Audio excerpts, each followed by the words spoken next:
Much of the greatest poetry written in the United States draws inspiration from the city.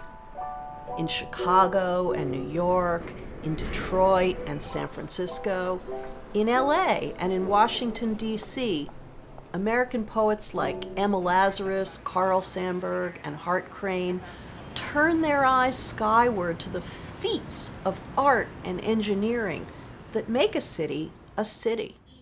Walt Whitman, walking the streets of a rapidly expanding 1850s New York, uses a journalist's eye to show us the sights and sensations of life in a populous urban world. He's not a poet who's just born one day. You know, on these very streets where he walked with his black hat and his black outfit, he's putting together the idea of a new American poetry, right? Raw, radical, street-level poetry. Edna St. Vincent Millay gives us the city as a place of emancipation. No young woman had ever written sonnets as daring as hers, and she became a model for those women declaring independence in the 1920s.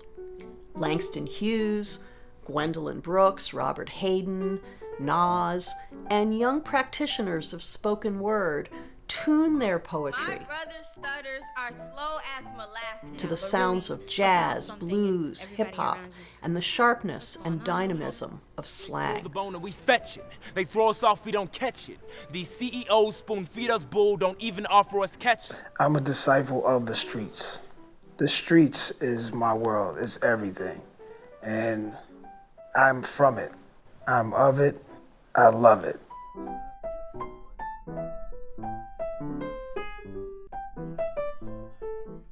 In the poetry of Brooks's Chicago and Hayden's Detroit, one hears the blending of those sounds with traditional poetic form and the sounds of the South, of rural places left behind in the Great Migration.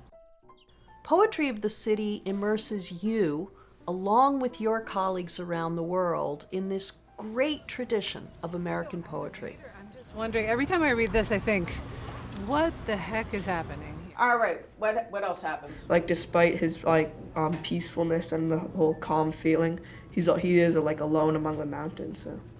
Along the way, you will join dozens of teachers and students in classrooms as they read, discuss, and debate these poems and poets. I love that you chose to start with this poem because you think you've got a handle on some lines, and then all of a sudden you come to line, you're just thrown completely for a loop, and you have no idea what she's talking about. I'm Elisa New, and I'm a professor of American poetry at Harvard University.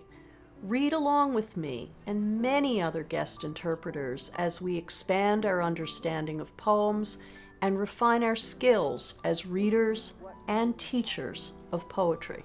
But it's enough to remind you that it's a poem, just like it'd be enough to remind you that it was a jazz song. Mm-hmm.